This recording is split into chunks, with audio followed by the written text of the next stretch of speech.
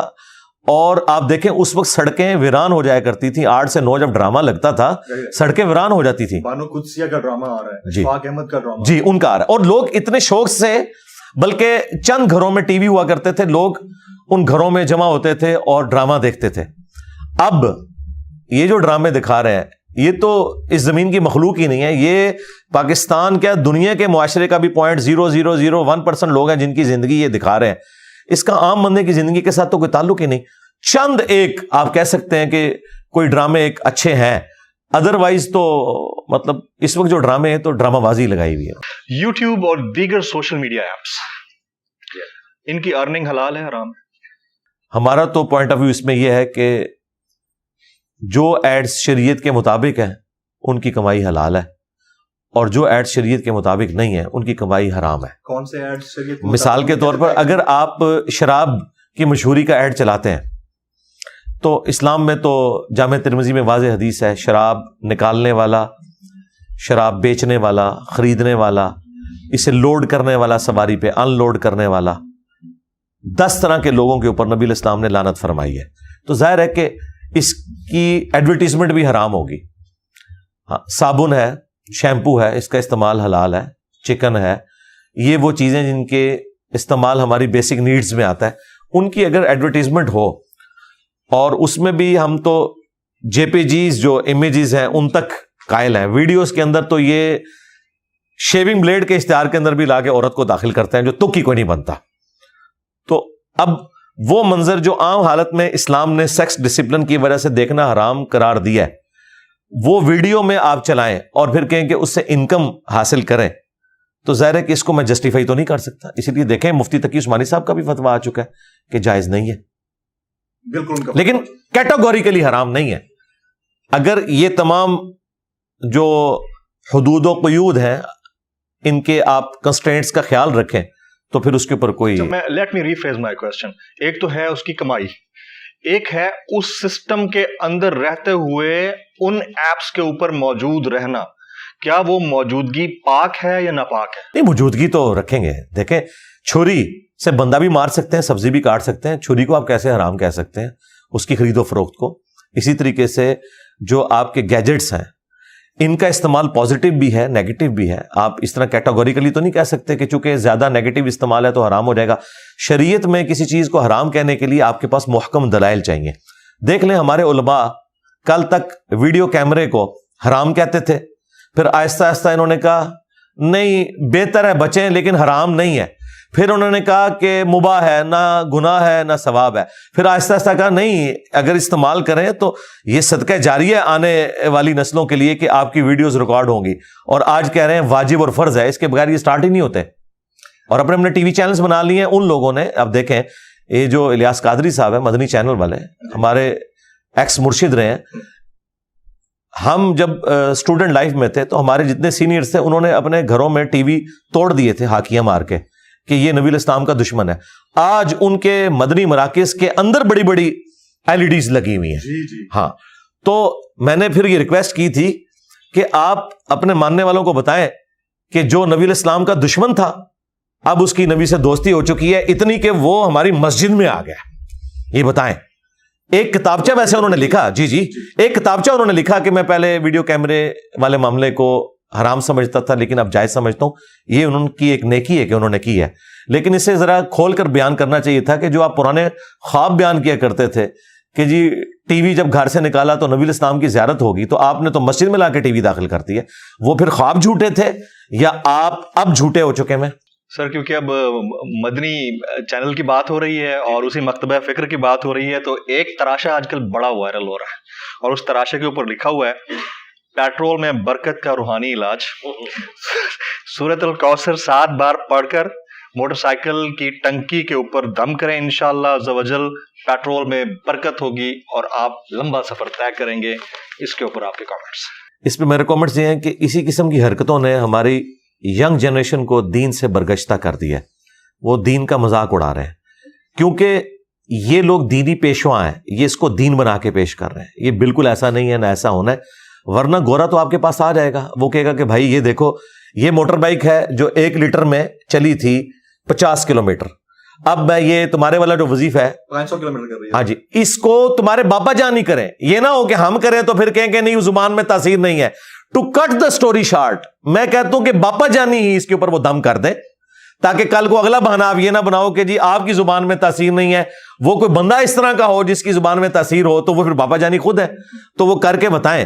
ان کا حال یہ ہے کہ ان کے ایک مرید, اس بیچارے کا موبائل خراب ہو گیا جس کے اوپر وہ چارجنگ والا جو سگنل تھا وہ بار بار یوں حرکت کر رہا تھا, وہ اکثر موبائل میں وہ ایرر آ جاتا ہے. وہ کہتا ہے جی باپا جانی سے جب سے ہو کے آئے تو مسلسل بغیر چارجر کے ہی چارج ہو رہا ہے, اور اس کی ویڈیو بھی وائرل ہو گئی.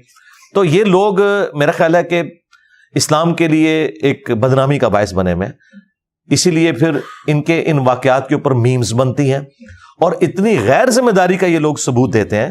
یہی باپا جانی اپنی ایک ویڈیو میں بتا رہے تھے کہ ہمارے ایک مفتی صاحب جو فوت ہوئے, ان کے مدرسے کے ان کے مرید تھے, ان کی قبر پہ کچھ لوگ حاضر ہوئے تو اندر سے نماز پڑھنے کی قرات کی آواز سنائی دے رہی تھی, اور ظہر کا وقت تھا.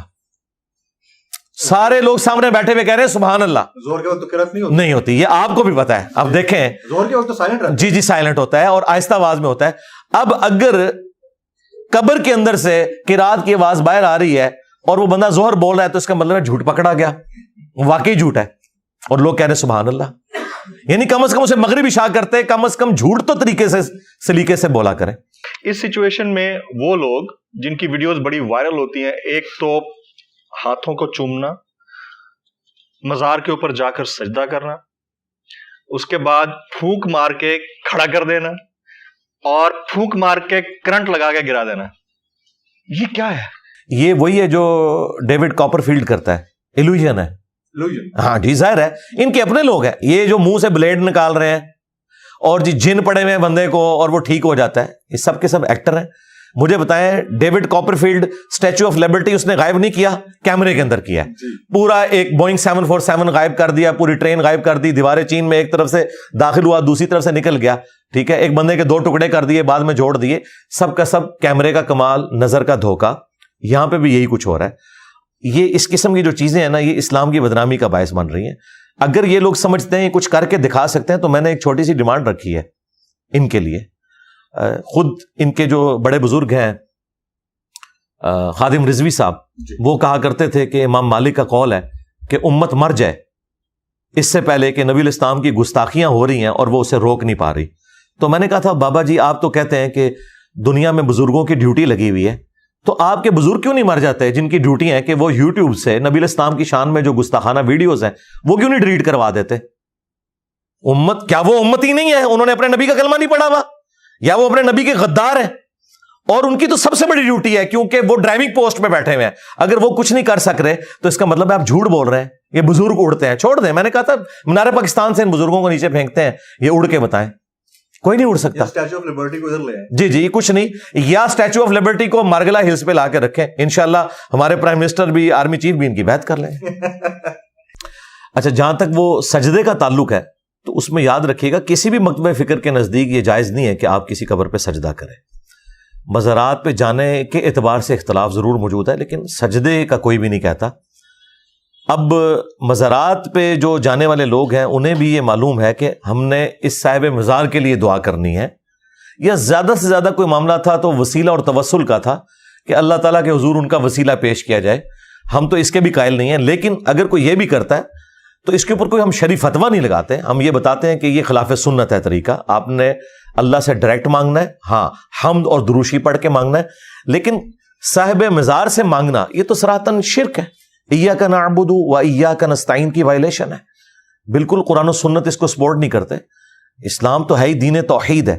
تو یہ جہالت کی وجہ سے لوگوں نے کیا, اور یہ بڑی حیران کن بات ہے کہ ہم بت پرستی کے اعتبار سے جو سینسٹیو ایریا رکھتے تھے وہی کام ہم نے انڈائریکٹلی شروع کر دیے, کہ انہوں نے مجسمے بنا کر پوجنا شروع کر دیا, ہم نے بزرگوں کو قبروں میں لٹا کر پوجنا شروع کر دیا. اگرچہ اللہ کا بندہ مانتے وہی کر رہے ہوتے ہیں, اور وہ سجدہ عبادت بھی نہیں کر رہے ہوتے, تعظیم ہی کر رہے ہوتے ہیں, لیکن بہرحال توحید کے اندر ایک رکھنا تو ڈال دیا. تو یہ پورے کا پورا سسٹم جو ہے یہ چندوں کی کلیکشن کا ایک ذریعہ ہے, کیونکہ اگر آپ مزار بناتے ہیں تو وہاں پھر چندے کلیکٹ ہونا شروع ہو جاتے ہیں. جی دکان لگی ہوئی ہے, اور میں نے اس لیے کہا ہے کہ آج آپ ان مزارات کے چندے بند کر دیں تو یہاں پہ آپ کو صفائی کرنے والا بھی کوئی نہیں ملے گا. جو لوگ کہتے ہیں نا کہ جی یہ بابے اپنی قبروں پہ لوگوں کو پال رہے ہیں, تو بھائی وہ تو بابا گرو نانک کے مزار کے اوپر بھی جا کے لوگ کھانا کھا رہے ہیں. تو اس کی وجہ سے کیا کسی کے ریلیجن کے پوائنٹ آف ویو سے ہم اس کے عقائد کو ٹھیک مان لیں گے؟ نہیں, علمی دلائل رکھیں آپ. تو پبلک کا رش کوئی دلیل نہیں ہے.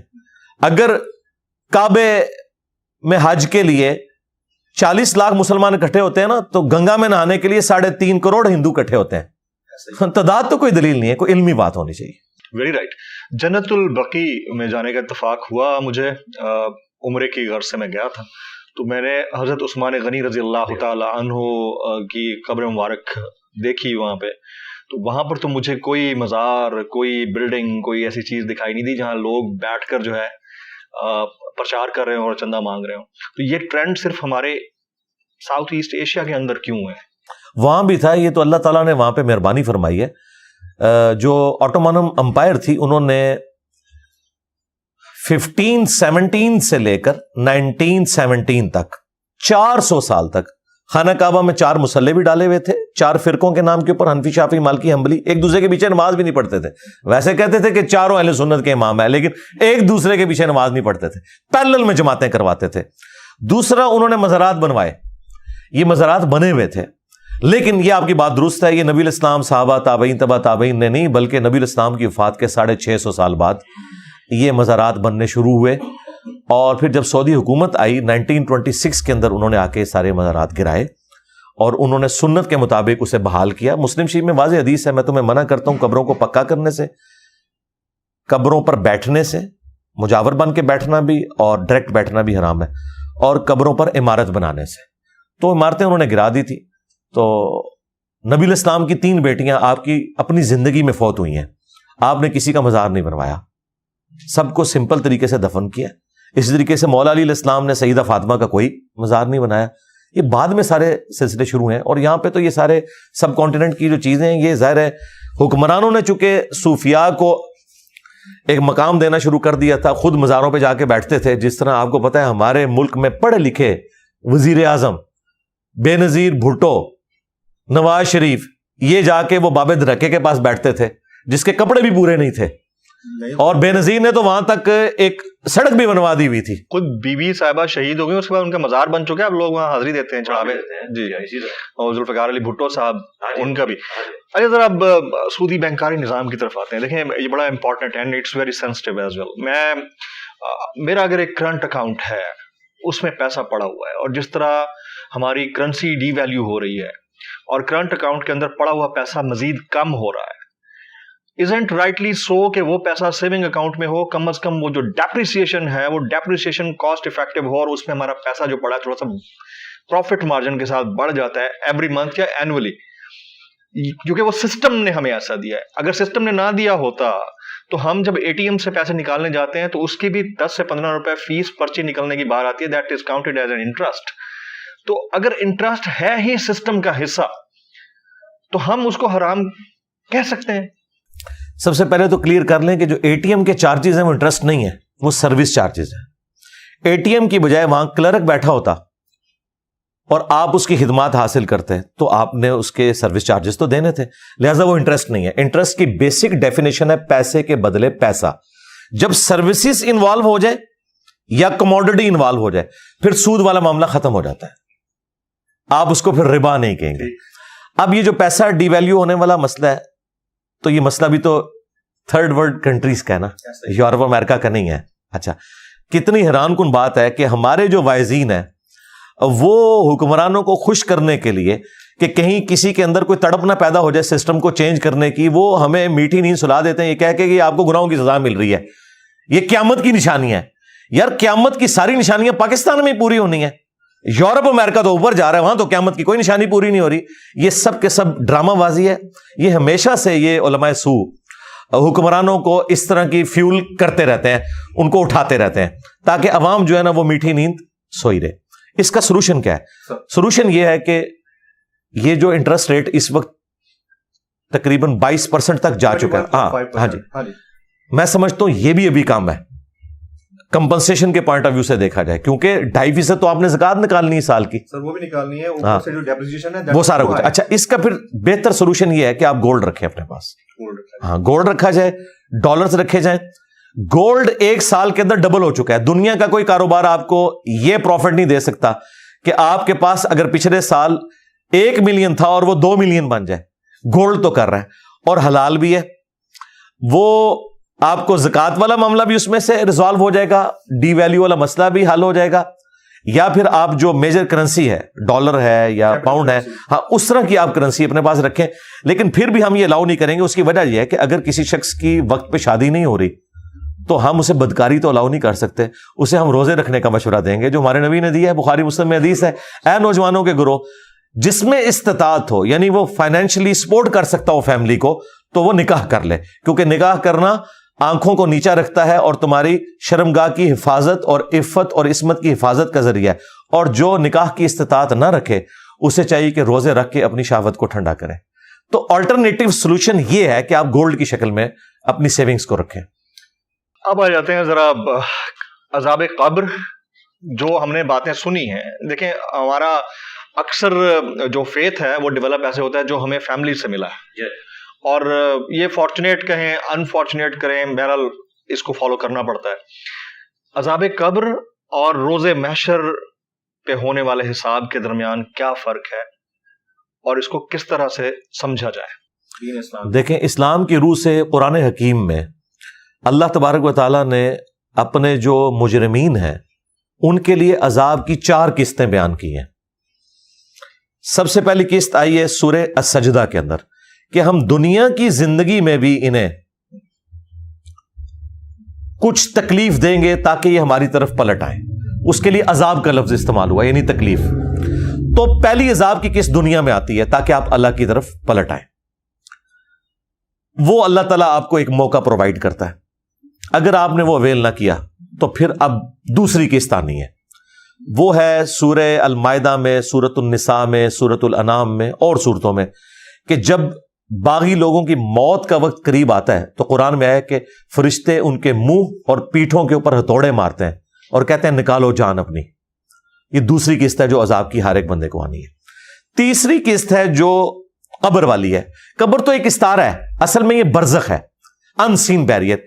وہ مٹی کی ڈھیری بھی ہو سکتی ہے, وہ سمندر کا پیندہ بھی ہو سکتا ہے, وہ ایئر کریش میں آپ کی لاش کا ہواؤں میں بکھرنا بھی ہو سکتا ہے, وہ شیر کا پیٹ بھی ہو سکتا ہے. وَمِن وَرَائِهِمْ بَرْزَخٌ إِلَى يَوْمِ يُبْعَثُونَ, سورۃ المومنون کی آیت نمبر 100 ہے. ان کے مرنے سے لے کر قیامت تک ان سین بیریئر ہے. چونکہ عموماً قبر میں دفن کیا جاتا ہے اس لیے قبر کی بات ہوتی ہے, ورنہ یہ برزخ ہے, ان سین بیریئر. اس کا ذکر بھی قرآن میں موجود ہے سورۃ المؤمن میں, جسے سورہ غافر کہتے ہیں, کہ فرعونی صبح و شام آگ پر پیش کیے جاتے ہیں اور پھر جب آخرت کا دن آئے گا تو بڑی آگ پہ پیش کیے جائیں گے. تو یہ تیسری قسط ہے, عذاب قبر کہہ لیں, عذاب برزخ. اور چوتھی قسط ہے جو الٹیمیٹ قسط ہے, وَلِعَوْذُ بِاللَّهِ تَعَالَى اللَّهُمَّ أَجِرْنَا مِنَ النَّارِ, وہ قیامت والے دن جو فیصلہ ہونا ہے. تو یہ 4 قسطیں, چاروں ثابت ہیں, چاروں قرآن سے ثابت ہیں. بخاری مسلم میں عذاب قبر کے اوپر احادیث ہیں. امام بخاری نے باقاعدہ جب صحیح بخاری کے اندر عذاب قبر سے متعلق احادیث لی ہیں کہ قبر میں سوالات ہوں گے اور اسی طریقے سے گناہگاروں پر عذاب مسلط ہوگا اور نیک لوگوں کے لیے آسانی ہوگی, تو اس کی ہیڈنگ میں انہوں نے آیت کوٹ کی ہے سورۃ المؤمن کی, کہ فرعونی صبح شام آگ پر پیش کیے جاتے ہیں. حالانکہ قیامت تو ابھی نہیں آئی ہے, فرعونی پیش ہو رہے ہیں کیونکہ وہ اپنا عذاب کاٹ رہے ہیں. اس میں صرف ایک ایمبیگوٹی آتی ہے کہ ایک بندہ آج سے 10,000 سال پہلے فوت ہوا, ایک بندہ آج فوت ہو رہا ہے, ہو سکتا ہے 500 سال بعد قیامت آ جائے. اس نے 10,500 سال قبر میں گزارے اور اس نے صرف 500 سال گزارے. نہیں, ایسا نہیں ہے. اس کی وجہ یہ کہ اللہ تعالیٰ ایک ہی جگہ پر مختلف لوگوں پر مختلف حالت طاری کر سکتا ہے, ایک ہی فریم آف ریفرنس کے اندر. دیکھیں, یہ ہمارا خود تجربہ ہے. سخت گرمیوں میں اگر آپ کو ملیریا ہو, 2 رضائیاں بھی اڑا دی جائیں نا, آپ کی ٹھنڈ نہیں ختم ہوتی, اور دوسرے لوگ گرمی سے چیخیں مار رہے ہوتے ہیں. ایک ہی جگہ پر 2 مختلف بندوں پر 2 بالکل 180 ڈگری حالتیں دنیا میں ہم نے طاری ہوتے ہوئے دیکھی ہیں. اللہ تعالیٰ چاہے تو کسی شخص کے 500 سال کو اس کے لیے اتنا لمبا کر دے کہ وہ 10,000 سال کے برابر ہو, اس کے اوپر وہ ٹائم اس طریقے سے گزارے. اور آج تو سائنس کی برکت سے ہمارے لیے میتھمیٹیکل ایکویشنز جو آئنسٹائن نے ڈیولپ کر کے دی, ہاں جی, المتوفا 1956 عیسوی, ان کے لیے میں نے بولا تھا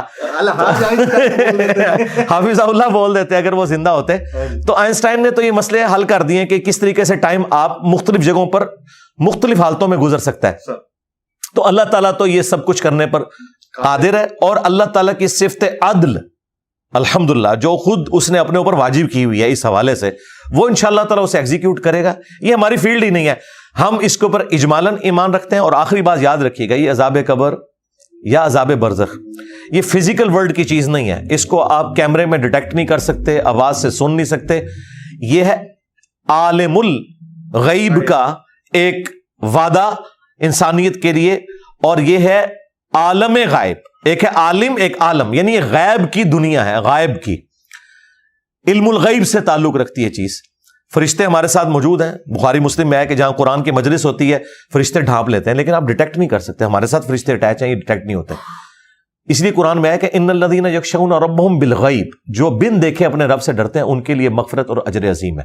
لہذا سائنس جو ہے فزیکل ورلڈ سے تعلق رکھتی ہے, the knowledge obtained through observations and experiments. تو آبزرویشن میں فرشتہ نہیں آئے گا, ایکسپیریمنٹ میں بھی نہیں آئے گا. ہاں کئی ایسی چیزیں جو ہماری آبزرویشن میں نہیں ہے ایکسپیریمنٹ میں آتی ہیں, الیکٹرانس, الیکٹرو میگنیٹک ویوز, یہ چیزیں ہم نے دیکھی تو نہیں ہے, لیکن آبزرویشن میں اس طریقے سے نہیں ہے, لیکن انسٹرومنٹ میں ڈیٹیکٹ ہوتی ہیں. لیکن فرشتے اس طرح بھی ڈیٹیکٹ نہیں ہوں گے کیونکہ اللہ تعالیٰ نے پردہ رکھا. اسی سے ریلیٹڈ پھر ایک اور چیز, کچھ اور چیزیں بھی انسٹرومنٹ میں ڈیٹیکٹ نہیں ہوتی. اب تو خیر ایسے انسٹرومنٹ آ گئے ہیں جس سے ان کی چال یا ان کا وہاں موجود ہونا, یعنی جنات کا, وہ ثابت ہوا ہے. بہت سارے پروگرام جس کے اوپر ہو رہے ہیں انٹرنیشنلی بھی, کہ جنات کا وجود اب بھی ہے 21ویں صدی کے اس 2023 کے اندر بھی ہے. یہ لوگ سوال کرتے ہیں. جی ہے وجود. اب جنات والا معاملہ بھی یہی ہے کہ اگر وہ کوئی ایسا سمٹم دے کے جائیں, جی ان کی فیمیلز ہوتی ہیں نا, ہاں جی فیمیلز ہوتی ہیں, تو وہ چڑیلیں ہوتی ہیں, پریاں نہیں ہوتی ہیں. فرشتوں کا اگر کوئی جینڈر ہوتا تو پریاں ہوتی, چڑیلیں ہی ہوتی ہیں زیادہ تر. تو لیکن جنات کے اندر بھی اہل ایمان بھی ہیں, ان کی جو فیمیلز ہیں ان کو آپ پریاں کہہ سکتے ہیں, باقی میجورٹی ان کے اندر باغی ہیں. جنات کا جو معاملہ ہے نا جی, اگر وہ خود کوئی سگنل دے دیں, انسانی شکل میں بھی آ سکتے ہیں, اسی طریقے سے کسی جانور کی شکل میں بھی آ سکتے ہیں, یہ تو احادیث موجود ہیں بخاری مسلم میں. جب تک وہ خود سگنل نہ دیں آپ اس کو اس طریقے سے ڈیٹیکٹ نہیں کر سکتے. وہ میں دیکھتا رہتا ہوں پروگرام, الیکٹرو میگنیٹک ویوز کے ذریعے وہ اس کو ڈیٹیکٹ کرتے ہیں کہ جی یہاں پہ کچھ ہوا. وہ جنات کے اثرات کی وجہ سے ہو سکتا ہے کہ ایسا ہو. باقی فی نفسی جن کو ڈیٹیکٹ کرنا ابھی تک ہمارے علم میں تو کوئی ایسی چیز نہیں آئی ہے. باقی چونکہ قرآن و سنت نے اس کے حوالے سے کوئی اس طرح کی گائیڈ لائنز ہمیں نہیں دی ہیں کہ یہ کوئی غائب سے تعلق رکھتی ہیں چیزیں. غائب سے جو چیز تعلق رکھتی ہے نا وہ فرشتے ہیں, عذاب قبر ہے اور آخرت ہے, اس میں جنات کا ذکر نہیں. این ممکن ہے کہ ایسے انسٹرومنٹ بن جائیں کہ آپ جنات کو ڈیٹیکٹ کر لیں, یہ پاسبل ہے. یہ علم غیب سے تعلق نہیں رکھتی چیز. رائٹ. بہت سارے واقعات میرے ساتھ بھی ہو چکے ہیں. کبھی انشاءاللہ نشست نیکسٹ رہی تو میں اس کے اوپر اسپیشلی آپ کے ساتھ ڈسکس کروں گا کہ میرے ساتھ جو ہیپننگ ہوئی ہے, کیونکہ کچھ ہانٹڈ پلیسز ہوتی ہیں, وہ میں آپ کے ساتھ کبھی ضرور شیئر کروں. آپ کے ساتھ جو کچھ ہوا وہ تو ہم نے ٹی وی میں دیکھا تھا. وہ جنات نہیں, اچھا وہ خلائی مخلوق تھی. ٹھیک ہے. اگر اب خواتین, یہ کاٹنا نہیں اس میں سے, یہ میرا سینس آف ہیومر ہے. یہ جائے گا, یہ جائے گا ایز اٹ از جائے گا. ٹھیک ہے, ہم آپ سے پوچھ کے آپ کو دکھائیں گے پرومو والے. اچھا جی, طلاق کی شرح میں مسلسل اضافہ ہو رہا ہے پاکستان, اور اب اس حد تک ہو گیا کہ بچیاں جاتی ہیں شادی کے لیے تو وہ ظاہر ہے مردوں کا بھی عمل ٹھیک نہیں ہوگا, کہیں نہ کہیں ان کی بھی غلطی کمی کوتاہی ہوگی, لیکن یہ فیشن بن چکا ہے کہ ڈیورس ہو گئی ہے تو اس کو بڑا فخر سے پیش کیا جاتا ہے, میں نے جان چھڑا لی. یہ کس طرح کا, یہ شریعت کیا کہتی ہے؟ دیکھیں جی, شریعت تو یہ کہتی ہے, ابو داؤد میں حدیث ہے کہ حلال چیزوں میں اللہ تعالیٰ کو سب سے ناپسند طلاق ہے. حلال اس لیے کہ بعض اوقات جینوئن ضرورت ہو جاتی ہے, یعنی مرد جو ہے بالکل ظالم ہے, عین ممکن ہے کہ روئی نکال رہے اس بیوی کی, اسے اتنا مارے قتل کرتے, یا وہ نہ مرد ہے, اس طرح کا بھی ایشو ہو سکتا ہے. طلاق اتنا سینسٹیو ایشو ہے کہ صحیح مسلم میں حدیث ہے کہ شام کے وقت شیطان جو ہے وہ روزانہ میٹنگ کال کرتا ہے اور اس کا تخت پانیوں پہ لگا ہوا ہے, جو بعض ماڈرن اسکالرز نے کہا کہ عین ممکن ہے یہ برمودا ٹرائنگل پہ لگا ہو. بہرحال وہ اپنے سارے چیلوں کو اکٹھا کرتا ہے, وہ اسے رپورٹ دیتے ہیں. کوئی کہتا ہے آج میں نے فلاں شخص سے چوری کروائی, فلاں سے بدکاری کروائی. شیطان کسی کے گناہ کے اوپر خوشی کا اظہار نہیں کرتا. جب ایک چیلا اسے آ کے بتاتا ہے آج میں نے میاں بیوی کے درمیان علیحدگی کروا دی, وہ اسے گلے لگا کے ملتا ہے کہ اصل کام تو نے کیا ہے, کیونکہ یہ خاندانی نظام تو میاں بیوی کے رشتے کے اوپر ڈیپینڈنٹ ہے. یہ بریک ہوگا تو پھر اولاد بھی جو ہے وہ معاشرے کے لیے ناسور بن جائے گی. تو اسلام میں طلاق تو آخری درجے تک اوائڈ کی گئی ہے جی. بخاری مسلم میں حدیث ہے کہ عورت ٹیڑھی پسلی سے پیدا ہوئی ہے. یہ اس کے لیے نیگیٹو بات نہیں ہے, بلکہ بلٹ ان اس کی کمزوری بتائی گئی ہے. اس سے نفع حاصل کرو, اس سے سیدھا کرنے کی کوشش نہ کرو. سیدھا کرتے ہوئے اسے توڑ بیٹھو گے اور اسے توڑنا, اسے طلاق دینا ہے. مسلم شریف میں حدیث ہے کوئی بھی مؤمن اپنی مومنہ بیوی سے بغض نہ رکھے. بخاری مسلم میں حدیث ہے میں اپنی وفات کے بعد سب سے بڑی آزمائش تمہارے لیے تمہاری بیویاں چھوڑ کے جا رہا ہوں, تمہاری عورتیں ہیں, ان کے ساتھ حسن سلوک کرنا ہے. حتیٰ کہ بخاری مسلم میں ایک سفر میں نبی الاسلام عورتوں کا جو قافلہ تھا وہ اس کو جو ہاں کرا تھا نا, اس کو آپ نے فرمایا کہ آہستہ ہانکو, شیشیاں ہیں کہیں ٹوٹ نہ جائیں. یعنی اتنی رسپیکٹ والا معاملہ. خود نبی الاسلام بیٹیوں والے تھے جی, سیدھی سی بات ہے. تو طلاق آخری درجے میں وائڈ ہونی چاہیے. یہ معاشرے میں طلاق ہو رہی ہے, اس کی سب سے بڑی ریزن جو ہے ہماری معاشرتی اقدار کا ٹوٹ جانا ہے, پلس میڈیا جس طریقے سے گلیمرائز کر کے میاں بیوی کے رشتے کو پیش کرتا ہے. بیوی بھی سمجھتی ہے کہ جاتے ہی میں نے جو ہے پتہ نہیں فلاں گاڑی کے اندر جا کے بیٹھ جانا ہے اور فلاں بنگلہ میرا انتظار کر رہا ہے. اسے تو نہیں پتا کہ ساس انتظار کر رہی ہے, اگرچہ وہ اس کی سگی خالہ ہی کیوں نہ ہو. شادی سے پہلے تو وہ خالہ اپنے خاوند سے لڑ رہی ہوتی ہے اپنی بھانجیوں اور بھتیجوں کے پیچھے, اور شادی کے بعد انہی عورتوں کو وہ غلام بنا لیتی ہیں اور اکثر علیحدگیاں ہو جاتی ہیں. دوسری بڑی ریزن جو ہے وہ اکانومی ہے جی, سیدھی سی بات ہے. جب گھر میں پیسہ نہیں ہوگا نا تو لڑائی جھگڑے ہوں گے. آپ نے تیسری ریزن کے اوپر روشنی ڈالی سر, وہ بھی بڑی امپورٹنٹ ہے, اور وہ ہے عشق ممنوع. ہاں, وہاں پہ بھی میں آنے لگا تھا.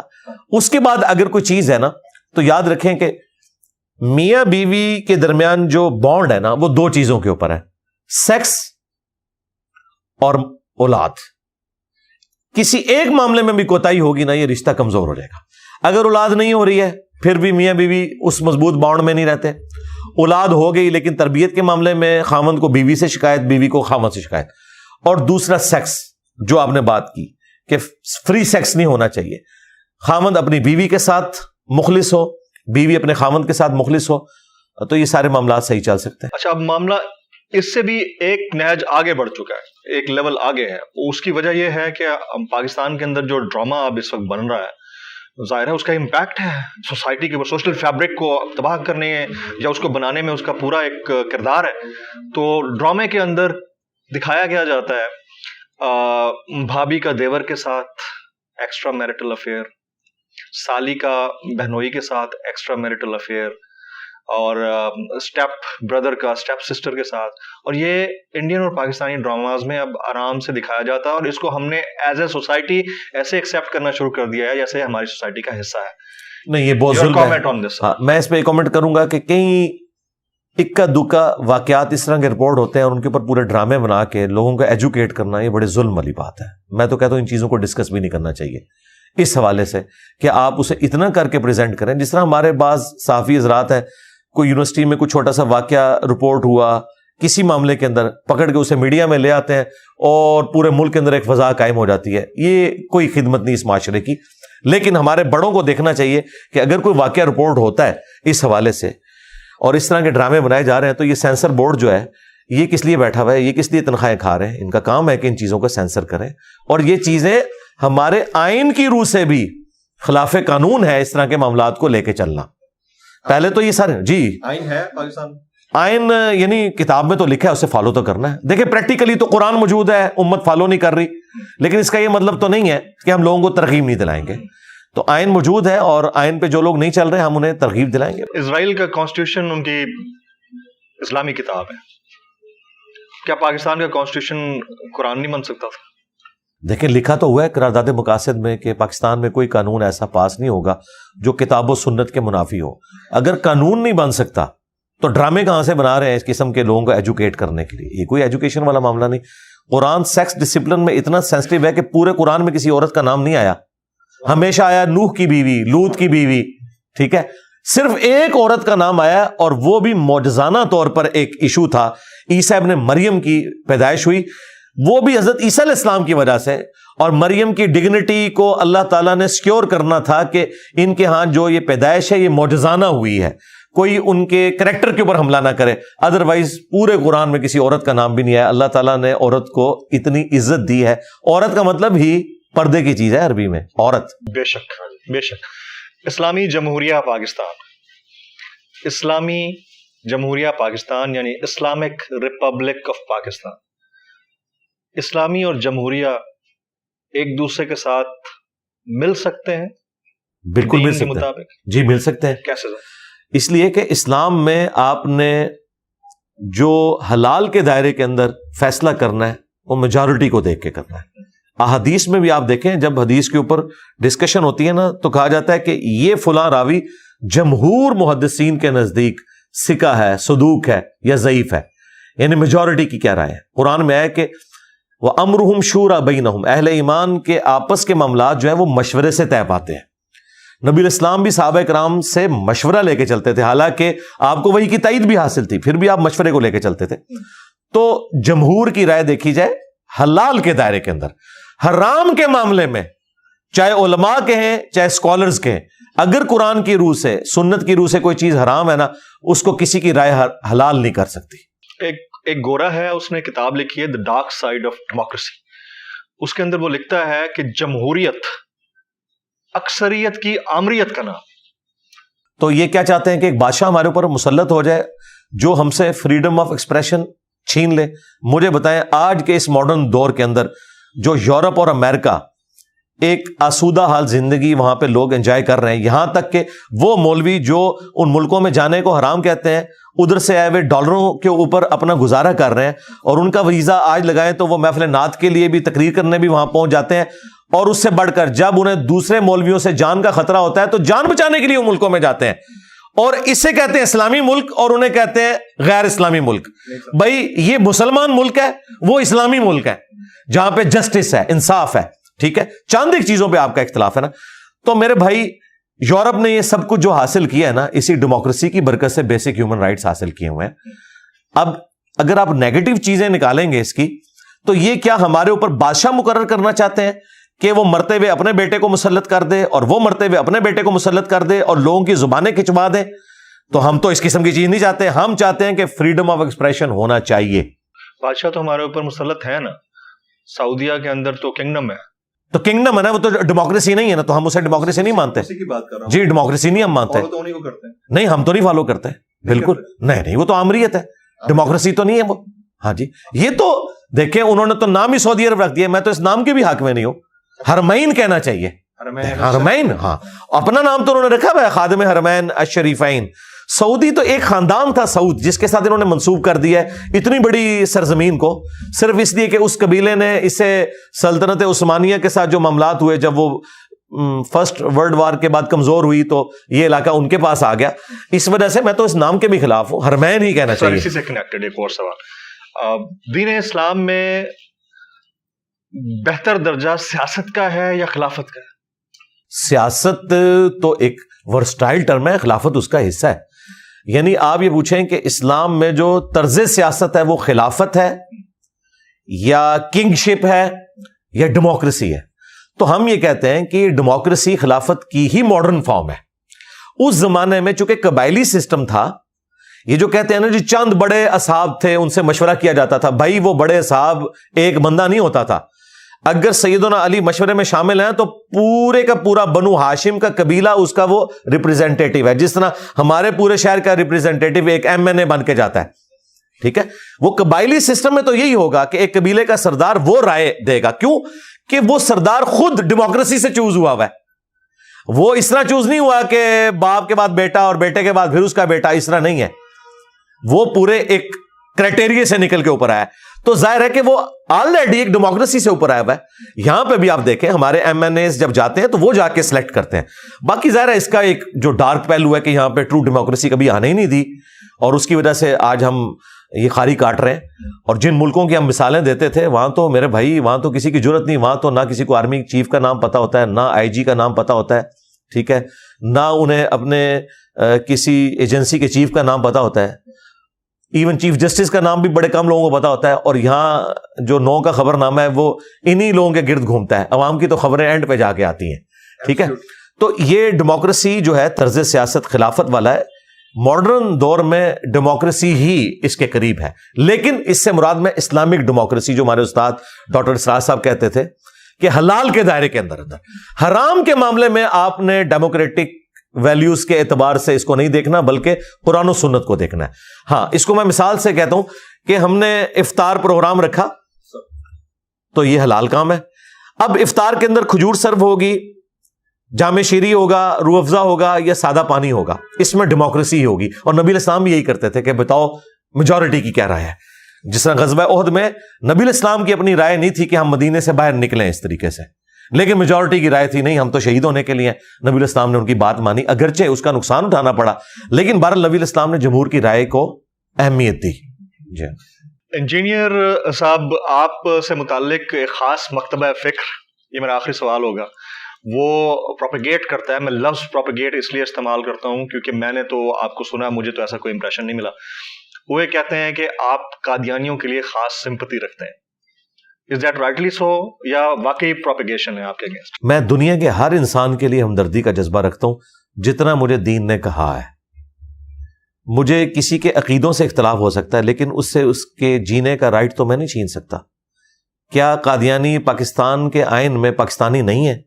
کیا پاکستان کے جھنڈے میں جو سفید رنگ ہے وہ غیر مسلموں کے لیے نہیں ہے؟ قادیانی اس میں تو فال کر رہے ہیں نا. ہاں, جو شروع میں اسلام چھوڑ کر قادیانیت میں گئے, شروع میں پاکستان بننے سے پہلے کی بات, ان کے اوپر تو کوئی مرتدین کا حکم لگ سکتا تھا, اور وہ بھی حدود و قیود کے ساتھ ہے, اگر خلافت کا نظام ہو, پورا ایک سسٹم ہو اس کے تحت. آج جو لوگ نسلاً قادیانی ہیں وہ تو نان مسلم ہیں. ہم نے ان کے سامنے اسلام کی دعوت رکھنی ہے تاکہ آپ نان مسلم لکھتے نہیں, وہ نہیں لکھتے, لیکن قانوناً ہم نے ان کو ڈکلیئر کیا ہے, اور ہم شناختی کارڈ میں انہیں مسلمان نہیں ڈکلیئر کرتے, اس لیے تو وہ حج عمرے کے لیے نہیں جا سکتے.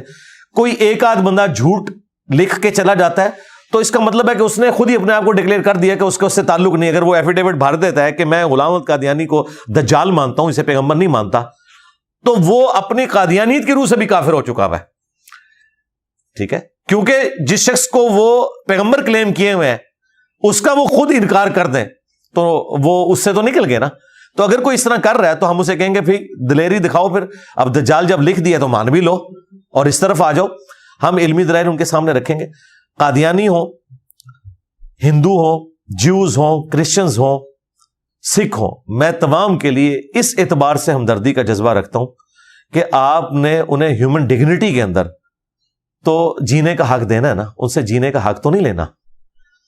رہ گیا ہمارا ان سے علمی اختلاف, وہ ہم کرتے ہیں, انہیں دعوت دیتے ہیں کہ وہ اسلام کی طرف آئیں, لیکن یہ کہنا کہ ان کو آپ نے قتل کر دینا ہے, دنیا سے ختم کر دینا ہے, تو میں نے اس کے اوپر پھر انہی مکاتب فکر کے لوگوں کو کہا ہے کہ اگر تم ختم نبوت کی کاس کے ساتھ مخلص ہو تو وائی اونلی اینٹی قادیانی, کیوں نہیں ختم نبوت پہ کام کرتے؟ وہ کہتے ہیں ختم نبوت پہ کام کر رہے ہیں. ہم کہتے ہیں ختم نبوت پہ کام یہ ہے کہ تمہاری کتابوں میں جو چشتی رسول اللہ اور اشرف علی تھانوی رسول اللہ اور اس طرح کی گستاخانہ باتیں لکھی ہیں ان کے خلاف کبھی تم نے دھرنا دیا؟ وہ تو خود پرنٹ کر رہے ہو تم, اسی لاہور شہر سے پبلیکیشنز پرنٹ کر رہے ہیں ان کتابوں کو, جہاں سے دھرنے لے کے نکلتے ہو اور پورے ملک کو بلاک کرتے ہو. ان کے آگے نہیں بولتے کیونکہ وہ تمہارے سرپرست ہیں, تمہیں چندے کھلاتے ہیں, تمہارے پورے کے پورے بزرگوں کا سسٹم کولیپس کر جائے گا اگر تم نے ان کو غلط کہا. تو اس کا مطلب ہے ختم نبوت کے ساتھ تم بھی مخلص نہیں ہو, تم اپنی مرضی کا ختم نبوت مانتے ہو. بس یہ اینٹی قادیانی تحریکیں, ختم نبوت تحریکیں نہیں ہیں. What is the sale of the profit, یہ اس کو ذرا ایکسپلین ضرور کر دیجیے گا. ختم نبوت کا معاملہ بڑا سینسٹیو ہے اور اس کو آپ کیسے ڈیفائن کریں گے اسلام کی روح سے؟ دیکھیں, ایک لفظ ہے خاتم, ایک ہے خاتم. قرآن میں لفظ خاتم آیا ہے, نبوت کی مہر, سیل آف دا پروفٹ, اور اسٹیمپ آف دا پروفٹ، یہ دونوں ترجمے درست ہیں۔ بخاری مسلم میں خاتم کا لفظ ہے، نبی الاسلام نے کہا کہ مجھے اللہ تعالیٰ نے 5 خوبیاں ایسی دی ہیں جو کسی پیغمبر کو نہیں دی۔ پہلی خوبی، پوری زمین میرے لیے مسجد بنا دی گئی۔ دوسری خوبی، مال غنیمت میرے لیے حلال کر دیا گیا۔ تیسری، اللہ تعالیٰ نے 1 مہینے کی مسافت سے میرا روب ڈال دیا ہے اپنے مخالفین کے اوپر۔ چوتھی چیز، اللہ تعالیٰ نے مجھے پوری انسانیت کے لیے پیغمبر بنایا ہے، پہلے جو پیغمبر آتے تھے وہ قوم اور قبیلوں کے لیے۔ پانچواں یہ کہ اللہ تعالیٰ نے مجھے شفاعت کا اذن دیا ہے۔ اور مسلم شریف میں ہے چھٹی خوبی کہ میرے اوپر نبوت کو ختم فرمایا۔ یہاں پہ مسلم شریف میں خاتم کا لفظ ہے، جو قادیانیوں کی ڈیمانڈ تھی کہ قرآن میں لفظ خاتم ہے، وہ اس کا مہر ترجمہ کرتے ہیں، ہمیں کوئی اختلاف نہیں، لیکن مہر کا وہ معنی لیں جو صحابہ کرام نے لیا ہے۔ وہ کہتے تھے خاتم کا لفظ دکھائیں، جی مسلم کے اندر موجود ہے خاتم، سلسلہ نبوت کو ختم فرمانے والے۔ جو مہر ہے اس کا معنی بھی بالکل درست ہے، نبی الاسلام سیل آف دا پروفٹ ہے۔ ڈاکخانے میں بھی آپ دیکھیں کسی لفافے کے اوپر مہر لگتی ہے، آپ سیل کر دیا، اب اس کو آپ کھول نہیں سکتے۔ یا اگر سٹیمپ لگتی ہے کسی ڈاکومنٹ کے اینڈ کے اوپر اور اس کے بعد جج قلم توڑ دیتا ہے تو پھر اس میں بھی کوئی ورڈ آپ ایڈ نہیں کر سکتے۔ جی یہ دونوں باتیں درست ہیں اپنی جگہ، نبی الاسلام خاتم بھی ہیں خاتم بھی ہیں۔ اچھا، اور اس کا فہم صحابہ کرام نے لیا ہے، اور نبی الاسلام نے اس کو اتنے خوبصورت انداز میں سمجھایا کہ بخاری مسلم میں حدیث ہے کہ میری مثال اور باقی انبیاء کی مثال ایک خوبصورت عمارت کی سی ہے جس میں صرف 1 اینٹ کے لگنے کی جگہ باقی ہے۔ جو لوگ بھی وہاں سے گزرتے ہیں اس عمارت کی تعریف کرتے ہیں اور ساتھ کہتے ہیں کہ یہ 1 اینٹ لگ جائے نا تو یہ پرفیکٹ ہو جائے گی، اور وہ 1 اینٹ میں ہوں۔ اب اس سے زیادہ کیسے اور سمجھایا جائے؟ پھر بخاری مسلم میں حدیث ہے قیامت اس وقت تک قائم نہیں ہوگی جب تک کہ 30 جھوٹے دجال نہ پیدا ہو جائیں، اور یہی حدیث ابو داؤد ترمذی میں آئی ہے، اس میں الفاظ ہے کہ وہ 30 کے 30 جھوٹے دجال یہ دعویٰ کریں گے کہ وہ اللہ کے پیغمبر ہیں۔ نبی علیہ السلام نے فرمایا انا خاتم النبیین لا نبی بعدی، میں خاتم النبیین ہوں، میرے بعد کوئی نبی نہیں ہے۔ ختم نبوت کا عقیدہ بالکل کرسٹل کلیئر ہے، اور یہ وہ فتنہ ہے جو حضور کی زندگی میں سامنے آ گیا تھا، بخاری مسلم موجود ہے۔ مسلمہ کذاب نے دعویٰ نبوت کیا، نبی علیہ السلام نے کہا کہ میں نے ایک خواب دیکھی، اور انبیاء کا خواب وحی الہی ہوتا ہے کہ میرے ہاتھ میں 2 سونے کے کنگن ہیں، تو میں بڑا پریشان ہوا، میں نے پھونک ماری تو وہ غائب ہو گئے۔ تو اس سے میں نے اس کی تعبیر 2 جھوٹے پیغمبروں سے کی ہے، اور وہ نبی علیہ السلام کی زندگی میں ظاہر ہو گئے، مسلمہ کذاب اور اسود۔ اور مسلمہ کذاب نے تو باقاعدہ ایلچی بھیجا، بخاری مسلم میں آتا ہے، نبی علیہ السلام نے فرمایا کہ اگر یہ نارمز نہ ہوتی ایلچی کو قتل کروانے کی تو میں اسے قتل کروا دیتا۔ اس نے کہا کہ آپ میرے ساتھ نبوت شیئر کر لیں، تو نبی علیہ السلام نے کہا کہ نبوت میں میرا بھی اختیار نہیں ہے، تو اللہ تعالیٰ کا اختیار ہے، ٹھیک ہے۔ تو یہ الحمدللہ ختم نبوت کا عقیدہ بالکل کلیئر ہے۔ قادیانیوں کو جس طریقے سے ہماری بعض تنظیموں نے، مرزا غلام احمد قادیانی آپ کی نظر میں دجال ہے؟ جی دجال ہے، جی بالکل دجال ہے، اس میں کوئی شک نہیں ہے، وہ 30 دجالوں میں سے ایک دجال ہے۔ بہت شکریہ جناب انجینئر مرزا صاحب، آپ نے ہمارے یہ وقت نکالا۔ آپ سے گزارش ہوگی ایک چھوٹا سا، میرے یوٹیوب چینل کو لوگ سبسکرائب کریں اور بیل آئیکن ضرور ہٹ کریں آپ کی محبت کے توسط سے۔ جی جو یہ کہہ رہے ہیں وہ آپ کر گزریں۔ تھینک یو ویری مچ، السلام علیکم، بہت شکریہ، بہت شکریہ۔